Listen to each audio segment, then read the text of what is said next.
Nas trevas da Idade Média, quando a fé e o ferro decidiam o destino das nações, surgiu uma geração de guerreiros tão letais que seus nomes ainda fazem o sangue gelar nas veias da história.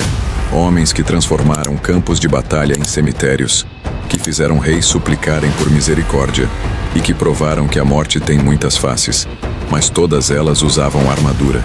Bem-vindos à história dos imortais, onde o passado ganha vida através do tempo. Estes são os 10 guerreiros mais letais da Idade Média. Inscreva-se e seja parte do legado que nunca morre. A Idade Média não foi apenas uma época de cavaleiros nobres e donzelas em perigo.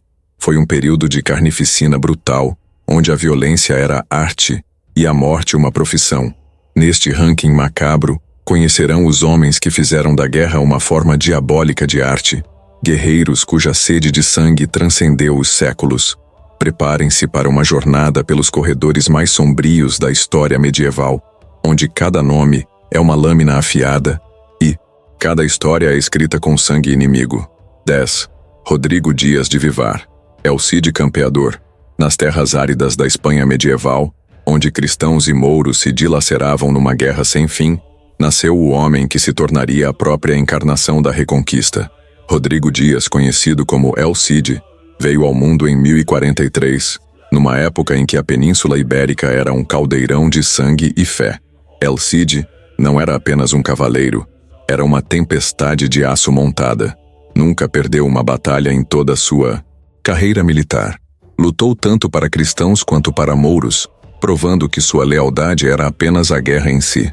Quando os reis não o queriam, ele criava seu próprio destino com a espada.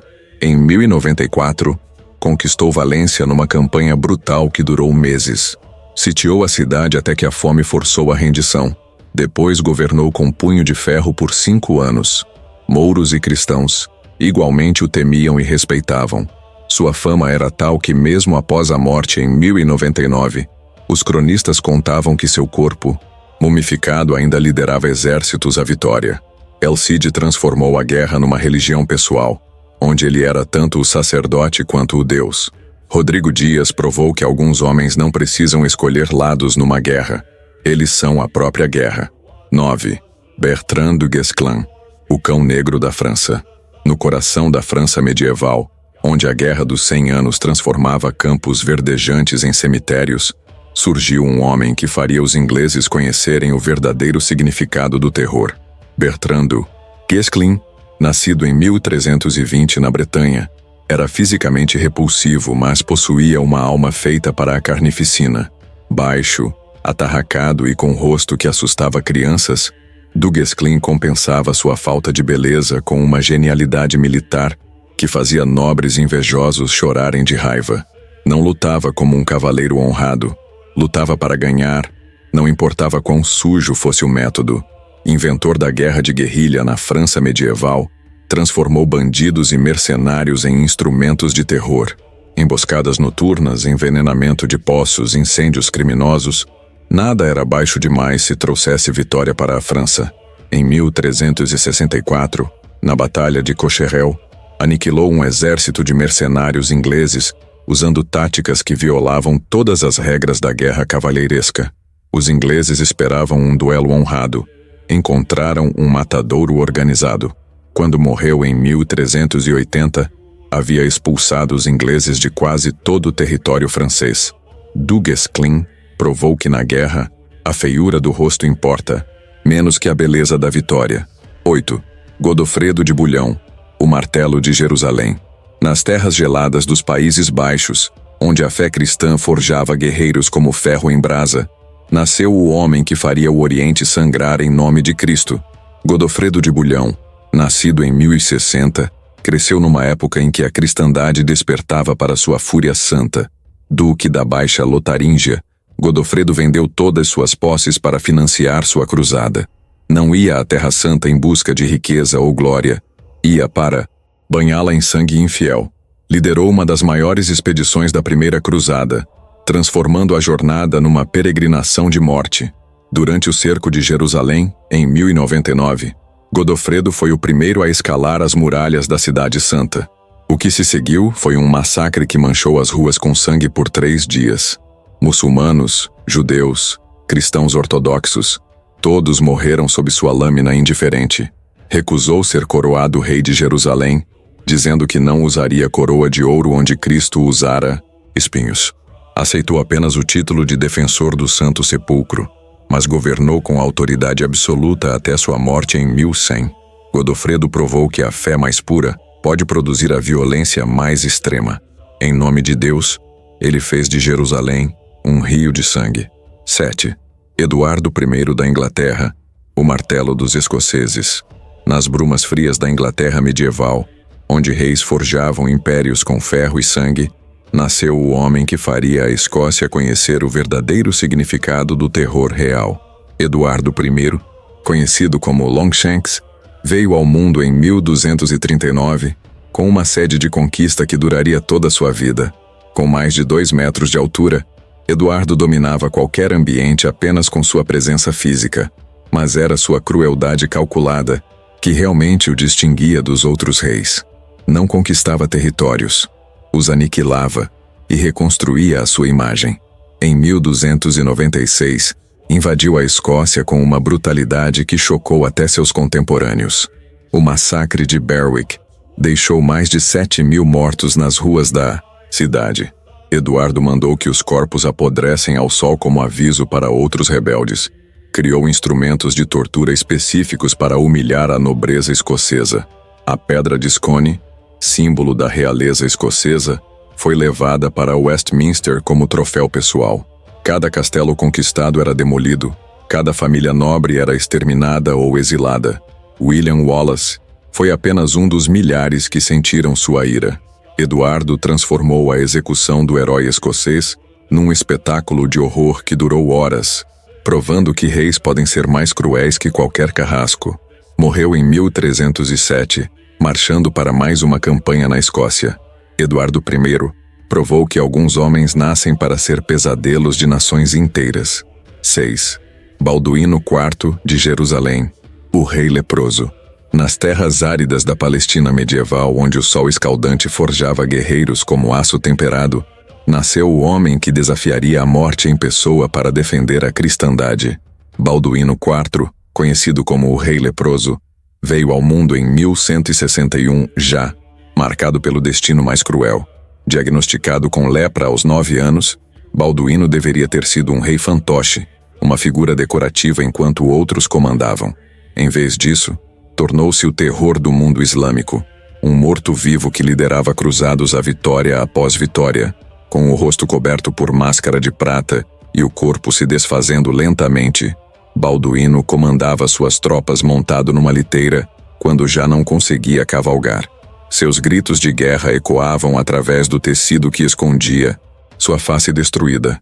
Em 1177, na Batalha de Montsar, com apenas 16 anos e 500 cavaleiros, destroçou o exército de 26.000 homens de Saladino. O grande sultão, que fazia a Europa tremer, fugiu montado num camelo diante de um adolescente moribundo. Por 13 anos, Balduíno segurou Jerusalém contra odds impossíveis. Cada batalha que vencia era um milagre. Cada dia que vivia era uma afronta à morte. Quando finalmente morreu em 1185, aos 24 anos, havia provado que alguns homens são fortes demais para serem quebrados mesmo pela lepra. Balduíno IV ensinou ao mundo que a coragem verdadeira não vem da força do corpo, mas do ferro da alma. 5. Boemundo I de Antioquia, o gigante Norman. Nas terras selvagens do sul da Itália, onde normandos conquistadores forjavam destinos com sangue e ambição, nasceu o homem que faria o Oriente conhecer o terror dos guerreiros do Norte. Boemundo I, filho de Roberto Guiscard, veio ao mundo em 1058 já destinado à guerra e à glória. Com mais de 2 metros de altura e força descomunal, Boemundo dominava campos de batalha como um deus da guerra. Seus cabelos dourados e olhos azuis contrastavam com a brutalidade absoluta de seus métodos. Era lindo como um anjo e cruel como um demônio. Durante a Primeira Cruzada, liderou o exército normando numa campanha de terror que atravessou a Europa e devastou a Ásia Menor. Não lutava apenas por Jerusalém, lutava para criar seu próprio principado banhado em sangue infiel. no cerco de Antioquia em 1098, quando a situação parecia perdida, Bohemundo transformou uma derrota certa em vitória absoluta, através de pura genialidade militar e crueldade ilimitada. Massacrou os defensores da cidade com uma frieza que impressionou até seus aliados cruzados. Governou Antioquia por 15 anos como um tirano medieval, transformando-a no principado mais temido do Oriente. Muçulmanos preferiam se suicidar a cair em suas mãos, sabendo que Bohemundo considerava a tortura uma forma de arte. Morreu em 1111, mas seu principado continuou sendo um espinho sangrento no coração do mundo islâmico. Bohemundo provou que alguns homens nascem para ser pesadelos de civilizações inteiras.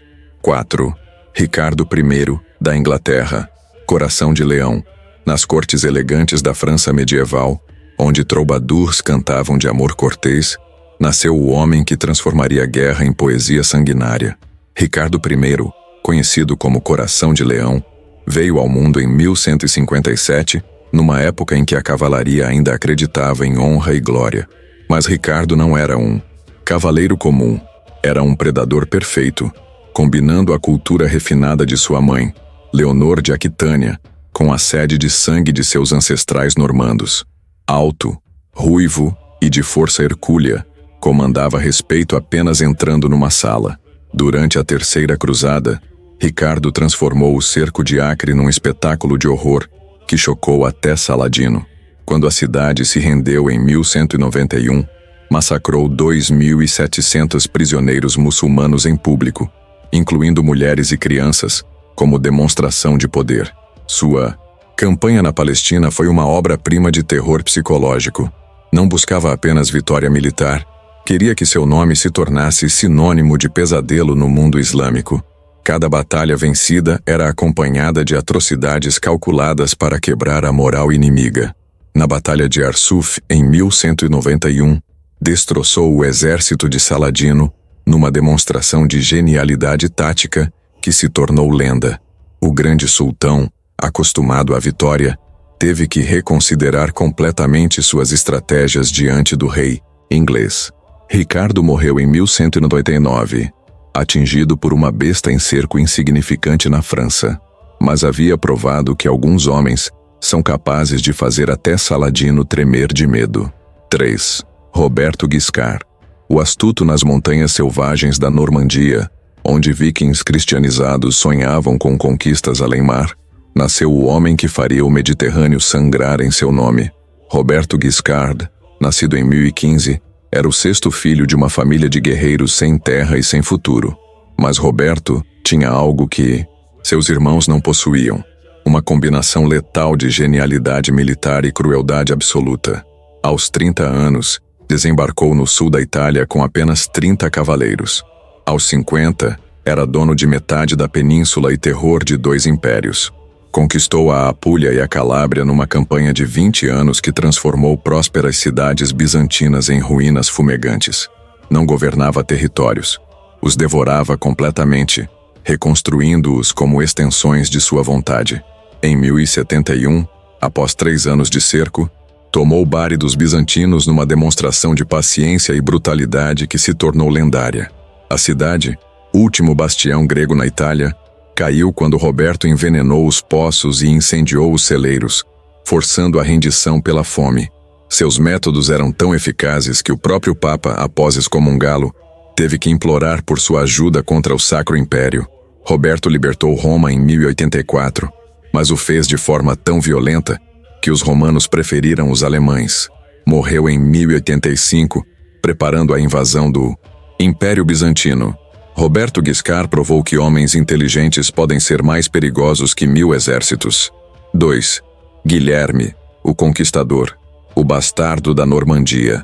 Nas costas selvagens da Normandia medieval, onde descendentes de vikings forjavam destinos com ferro e sangue, nasceu o homem que mudaria para sempre o curso da história europeia. Guilherme, nascido em 1028, era filho bastardo do duque Roberto I, mas seu nascimento ilegítimo apenas aguçou sua sede de legitimação através da violência. Aos 7 anos já era duque da Normandia após o assassinato de seu pai. Aos 15, havia sobrevivido a 3 tentativas de assassinato e executado todos os conspiradores. Aos 30, controlava um ducado que era a máquina de guerra mais eficiente da Europa. Em 1066, cruzou o Canal da Mancha com 7.000 normandos sedentos de sangue e terra inglesa. A Batalha de Hastings não foi apenas uma vitória militar. Foi a aniquilação completa da nobreza anglo-saxã, numa carnificina que durou 10 horas. Harold Godwinson, o rei inglês, foi morto de forma tão brutal que seu corpo só foi identificado por tatuagens. Guilherme ordenou que fosse deixado no campo de batalha para ser devorado por corvos, enviando uma mensagem clara sobre o destino dos que o desafiavam. O que se seguiu foi a conquista mais brutal da Idade Média. O Harrying of the North, em 1069-70, transformou Yorkshire num deserto onde, segundo cronistas, não restou alma viva entre York e Durham. Aldeias inteiras foram queimadas, campos foram salgados, populações foram exterminadas. Guilherme reconstruiu a Inglaterra à sua imagem. Cada castelo normando era uma ferida na terra inglesa. Cada senhor francês era uma lâmina no pescoço saxão. Quando morreu em 1087, havia transformado uma nação inteira numa extensão de sua vontade. O conquistador provou que alguns homens não tomam reinos, os recriam completamente. 1. Tancredo de Altavilla, o demônio louro. Nas colinas rochosas do sul da Itália, onde normandos forjavam impérios com sangue e ambição, nasceu o homem que faria o Oriente conhecer o terror em sua forma mais pura. Tancredo de Altavilla, nascido em 1075, era sobrinho de Bohemundo I, mas superou até mesmo seu tio lendário em sede de sangue e genialidade militar. Louro como um anjo e cruel como Lúcifer, Tancredo participou da primeira cruzada aos 21 anos, já como veterano de guerras na Sicília. Não ia à Terra Santa em busca de salvação, ia para transformá-la num cemitério de infiéis. Durante o cerco de Jerusalém em 1099, foi o primeiro a plantar sua bandeira nas muralhas da Cidade Santa. O massacre que se seguiu teve Tancredo como um de seus arquitetos principais. Mulheres, crianças, anciãos, todos caíram sob sua lâmina indiferente. Na mesquita de Al-Aqsa, prometeu segurança aos muçulmanos refugiados em troca de rendição. No dia seguinte, ordenou que todos fossem executados, transformando o local sagrado numa piscina de sangue que chegava aos tornozelos dos cavaleiros. Como príncipe da Galileia e depois regente de Antioquia, Tancredo transformou o norte da Síria numa terra de terror. Suas expedições punitivas eram tão brutais que cidades inteiras se esvaziavam apenas ao ouvir que ele se aproximava. Desenvolveu técnicas de tortura específicas para diferentes grupos étnicos e religiosos. Judeus eram crucificados, muçulmanos eram empalados, cristãos ortodoxos eram queimados vivos. Cada morte era uma obra de arte sádica. Quando morreu em 1112, aos 37 anos, o mundo islâmico suspirou aliviado. Tancredo havia provado que alguns homens não precisam do inferno. Eles o criam onde pisam. Estes nomes cortaram a Idade Média como lâminas afiadas através da carne da história.